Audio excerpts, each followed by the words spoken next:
Ukraine's President Volodymyr Zelensky says it's vital to keep pushing Russia to participate in what he calls genuine peace talks.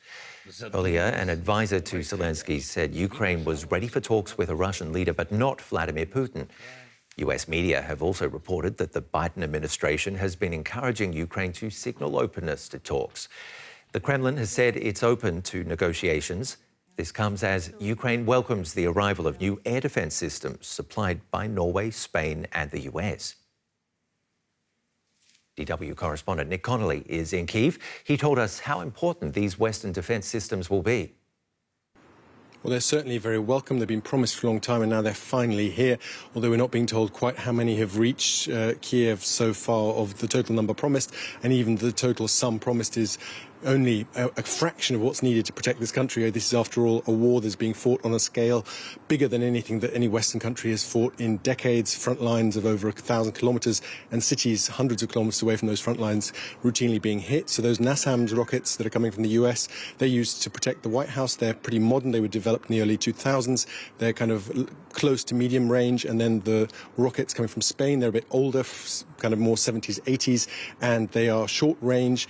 But this is all very welcome. There is obviously a worry that this is too much, too different kit. There's, kit that's come from Germany and other kit coming from France a couple of weeks. So the Ukrainian army really is having to basically make do with all the kind of leftovers that Western militaries have and are willing to part with.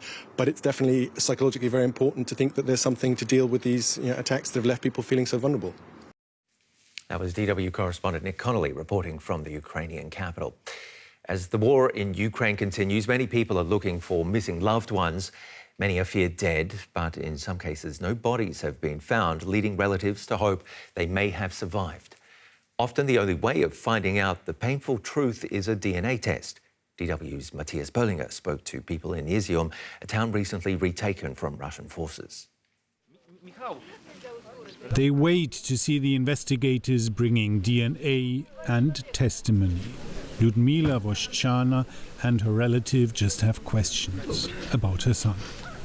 He was serving in the Ukraine Territorial Defense Force when the Russians came to Izium. She lost contact, but didn't dare to ask too much. Everyone knew the Russians were looking for families of Ukrainian soldiers. I hid.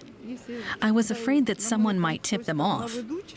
We had a lot of my son's military stuff at home. I was very scared. Now the Russians are gone, the world can see what the fighting did to Izium at the beginning of the war. And details are emerging from the 6 months of occupation. These include a mass grave on the outskirts of town. There, investigators found the bodies of civilians as well as Ukrainian soldiers, some with their hands tied behind their backs. More than 400 bodies were found here. It's the biggest mass grave detected. After the Ukrainian army took back these territories, investigators found 700 such sites. A mobile DNA sampling unit. For many, a cheek swab offers the only hope for clarity. Many of the bodies in the mass graves were in such bad condition that immediate identification wasn't possible. Today, Nadia Ivanova will give a sample. She fled with her child just before the Russians arrived, leaving her father in hospital. Later, she heard the hospital was shelled. I found a doctor from Izium who had fled the town. He told me that my father died in the attack, and it had not been possible to save him. He died there and was left behind. Now she's looking for his body. Lyudmila fears she's doing the same. Her son is said to have died in an air raid. Soldiers from his unit can offer her little hope. Unfortunately, if you consider where he was when the bomb hit, there's no chance he could have survived. But they never found his body, and so don't know for certain what happened. The soldiers are here to testify. Lyudmila has already given investigators a DNA sample, but hasn't heard anything. Her relative tries to find out more. but there's no news today.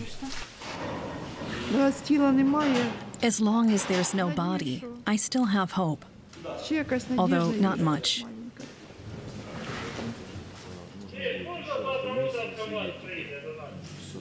The soldiers promise the women that they'll stay in touch. That's all anyone can do.